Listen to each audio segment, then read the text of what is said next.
Oke, assalamualaikum teman-teman semuanya. Kita kembali lagi di tutorial untuk pregame ya. Kita lanjutkan. Terakhir kita sudah membuat seperti ini ya. Kita coba dulu, kita tes. Nah, ini belum ada apa-apanya. Belum bisa kita operasikan. Nah, gimana? Berikutnya, nah, kita akan coba dulu memberikan behavior ya. Pertama kita klik pada bola, kemudian kita tambahkan behaviornya ada di sebelah kiri ya, properties ya. Kalau ini nggak kelihatan seperti ini kan nggak kosong ya kan. Jangan lupa kita ke view dulu, ke view sini, kemudian centang properties bar. Kalau posisi kalian properties barnya kayak gini, ini bisa diatur ya, tarik kemudian klik sini. Nah, biar sama kayak gini. Nah, pada properties bar kita menuju ke behavior ini ya, behavior ya kan. Kemudian klik add atau edit behavior, klik. Kemudian ada window behavior kayak gini. Tambahkan saja, cari ke bawah ada bullet peluru ya. Kemudian oke. Nah, kalau kita sudah kasih behavior peluru untuk bola, kita lihat apa yang terjadi. Nah, bolanya sudah meluncur ke sana, bablas ya. Terus gimana biar nanti memantul-mantul di sini? Maka kita perlukan pengaturan pertama pada bulletnya. Kita buat bolanya nanti memantul, bounce of solid, memantul ketika mengenai objek yang punya behavior solid. Kita yes dulu ya. Nah, kita yes. Berarti kita perlu membuat batas ini menambahkan solid. Berarti klik batasnya, tambah behavior, klik pilih solid. Oke. Karena yang biru ini batas ini, yang di sini dan di sini adalah satu objek sebenarnya. Ketika salah satu sudah dikasih behavior, maka yang lain sudah juga. Nah, kena kan? Kemudian breaknya ini juga kita tambahkan behavior. Klik breaknya, pilih behavior, tambahkan solid juga. Nah, kemudian yang bawah, yang handle juga sama, diklik, kemudian behavior, tambahkan solid juga. Kalau sudah seperti ini, kita lihat dulu apakah bolanya sudah mantul-mantul. Nah, kita lihat. Nah, ternyata sudah mantul-mantul ya kan. Ketika mengenai objek yang punya behavior solid, dia akan memantul seperti itu. Nah, sudah berhasil ya sampai ke sini. Berikutnya kita coba menggerakkan ini ya. Nah, karena gerakannya ini kita coba pakainya keyboard ya. Kita belum punya keyboard nih di sini. Maka kita masukkan keyboard dulu, klik kanan insert new object, cari keyboard. Nah, klik keyboardnya, kita pencet insert. Tunggu 5 detik, di sini ada 4 3 2 1. Nah, ini prosesnya. Keyboard sudah masuk ya. Oke. Sekarang kita bisa mengkontrol ya. Kita coba klik event, pilih keyboard, kemudian next. Ketika keyboardnya ini ditekan, ini kan, berarti key is down. Apa yang ditekan, kita klik saja di sini, kemudian pilih panah. Nah, ini left arrow ya, yang Pak Anwar pencet pada keyboardnya left arrow. Oke. Kalau left arrow-nya diklik, apa yang terjadi? Ini begitu eventnya, bacanya event kayak gitu. Nah, sekarang kita yang buat terjadinya actionnya, apa yang terjadi? Maka handle X-nya, nah ini kita X ya. Kita atur posisi X, handle-nya kita handle X. Jadi handle-nya X-nya itu akan berkurang, berarti handle X berkurang berapa? Kalau 1 ya 1. Misalnya berkurang 3 ya. 3 pixel. Nah, berarti setiap dipencet pada panah kiri pada keyboard, mana handle-nya akan bergeser 3 pixel. Coba kita klik ya. Nah, ini saya coba klik. Nah, udah ke kiri. Tuh kan bablas hilang kan? Nah, berikutnya kita lanjutkan lagi. Kalau ke kanan gimana? Ke kanan. Nah, kalau ke kanan kita klik copy paste, kemudian klik di sini 2 kali, klik. Nah, ketika tampilan ini kita langsung pencet panah kanan, klik. Nah, dia akan berubah menjadi right arrow kan. Nah, yang di sini berarti kita tambah. Nah, kita ubah karena bertambah ke kanan, kita bertambah 3. Semakin banyak angkanya semakin cepat ya gerak pindahnya ya. Nah, kita coba lagi, pencet kanan, pencet kiri. Nah, kita belum kasih batasan, jadi ketika udah bablas ke kiri ya bablas ya. Nah, sekarang kita kasih batasan. Nah, kita memberikan batasan geraknya. Nah, jadi ketika ini tadi kan 150 ya. Kalau separohnya berarti 75 kan. Nah, ketika handle-nya ini X-nya, nah ketika handle X-nya itu kurang dari 75, ya kan? Berarti kita ubah handle-nya X itu selalu berada pada 75. Nah, sama sebelah kanan ya. Sebelah kanan ini kan 480 ya, lebar lebarnya ya. 480 kurang 75 berapa? 405 kan?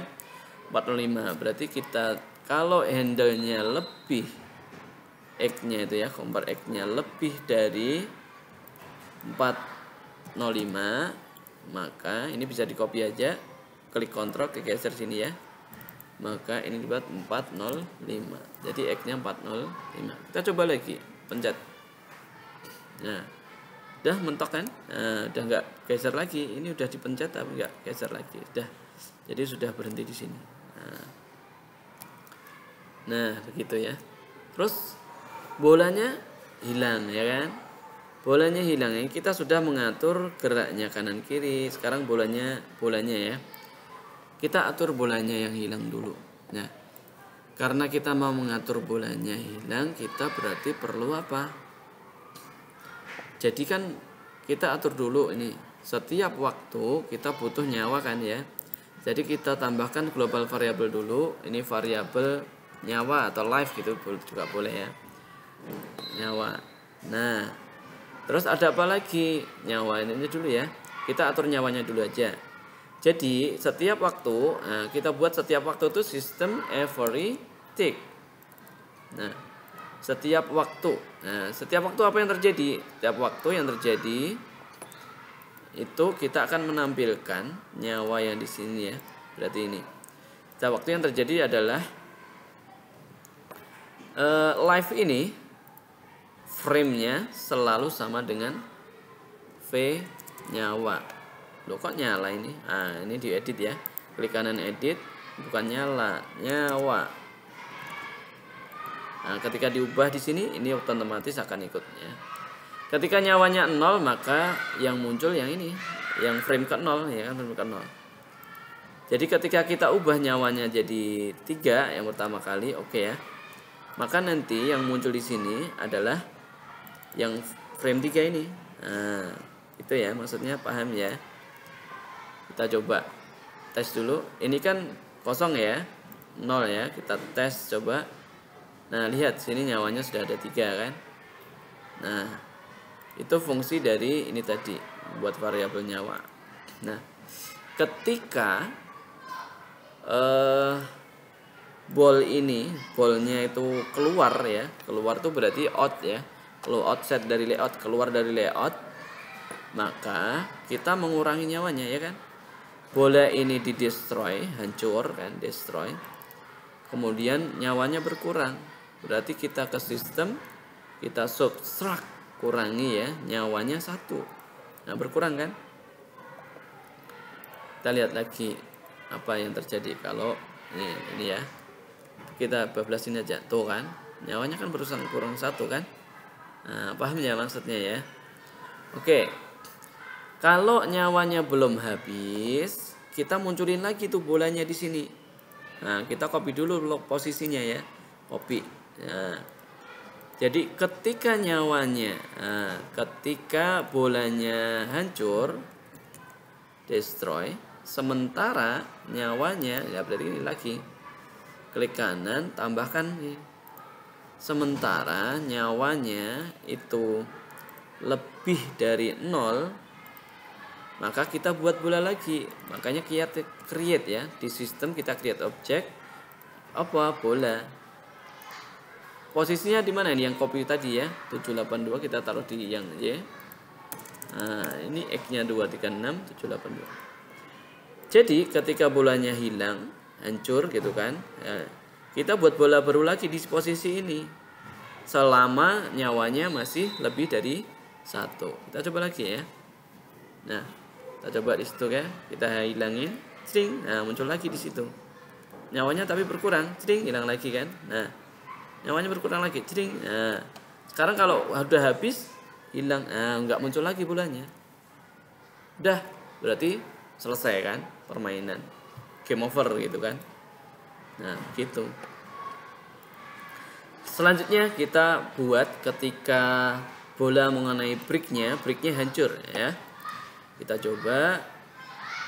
Berarti kita pakai ball ketika bolanya menyentuh itu namanya collision ya, pertumbukan collision. Nah, dengan apa? Dengan brick. Ya. Jadi ketika bola menyentuh brick, apa yang terjadi? Ya, bricknya hilang ini bricknya. Bricknya sebelum hilang kita ngeluarin dulu, bricknya nyepon ya. Spawn another object. Apa yang dispawn? Yang dispawn ya ini tadi partikelnya kan. Partikelnya dispawn, sementara bricknya sendiri hancur. Jadi bricknya destroy. Nah kita lihat dulu ya. Jadi ketika bolanya menyentuh bricknya, nah kayak gitu kan, muncul partikelnya, tapi bricknya sendiri hilang. Nah seperti itu, ya kan? Nah sudah kayak gini, bagus kan? Dia pecah. Jadi efeknya partikel itu membuat seolah-olah batunya itu pecah, batanya pecah. Nah, dan arahnya random ya kan? Nah kayak gitu, ya kan? Sampai sini paham ya? Nah, sebanyak apapun bricknya ini bisa kamu buat sendiri ya. Di copy sebanyak apapun boleh, bebas. Misalnya kayak gini, banyak kan? Nah, kita bisa ngitung tuh berapa. Nah ini untuk ngatur ya. Caranya ngatur ini biar lurus ke kiri, klik kanan, line, pilih edge, pilih left. Nah, lurus kan? Ini juga klik kanan, line, edge, right, nah, lurus kanan. Nah, ini juga ini bisa nih, yang ini klik kanan, line, top. Nah, berarti atasnya biar lurus. Ini juga bisa kanan, edge, bottom. Nah, bottomnya kan lurus nih. Nah, baru setelah itu kita buat sini, klik kanan di space-nya biar jaraknya kanan kiri rata ya, bukan rata. Masing-masing ini digituin. Di kanan line space horizontal, nah kan rata kan, nanti jaraknya sama itu. Klik kanan line space horizontal, kan jaraknya sama. Jadi untuk mengatur jarak tidak perlu 1/1. Udah kayak gini, line space horizontal, klik kanan line space horizontal. Nah terus yang vertikal biar jaraknya sama gimana? Ya sama, di blok yang ini klik kanan align space yang vertikal. Nah kayak gitu. Ini juga sama, klik kanan align space vertikal, di blok lagi klik kanan space vertikal, blok lagi klik kanan align space vertikal. Nah udah kayak gini, diklik bareng-bareng bisa tuh, digeser bareng kayak gini ya. Nah udah kayak gini, udah kan? Nah, udah kan, udah rapi ya. Caranya udah rapi kayak gini. Paham sampai sini ya? Nah, berikutnya kita selesaikan part ini sampai memunculkan skor ya.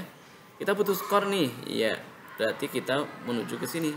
Nah, kita tambahkan global variabelnya, klik kanan, pilih v score aja ya. V score-nya pertama 0. Kemudian ada waktu ya kan, klik kanan add global v waktu. Nah kayak gini.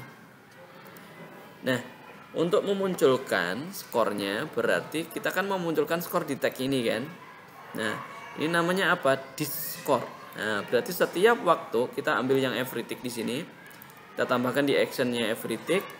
Kita cari setiap waktu apa yang terjadi. Discore ini menampilkan teksnya, tx ini set teksnya apa ya, v-score. V-score yang ini ya, v-score-nya ditampilkan, v-score. Nah, jadi otomatis nanti v-score ini muncul di mana? Di sini. Nah, terus yang sebelahnya apa ini? Dis waktu, berarti kita sama di sini juga.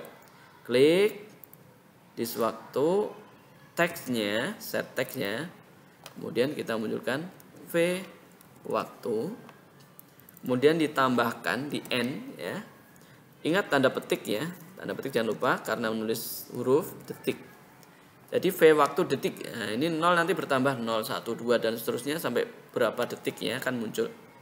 Kita lihat ini kan masih 0 detik ya, 0 detik dan kita tes 0-nya belum bertambah nanti.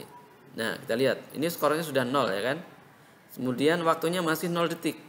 Gimana biar bertambah waktunya? Maka kita perlu event lagi. Eventnya apa? Eventnya pakai sistem setiap waktu, every X second. Artinya ini kalau 1 berarti setiap 1 detik gitu. Kalau tulis 2 berarti setiap 2 detik. Kita kan maunya setiap detik kan bertambah, maka kita pakai every tick. Setiap every tick, every 1 second. Nah, setiap 1 detik kita tambahkan sistem, kita add. Kita nambahin apa? Waktu no. Nah, waktu ini bertambah 1 detik, 1. Berarti setiap waktu ini waktunya bertambah. Coba kita lihat. Nanti waktunya bertambah ya. Wah, ada yang error.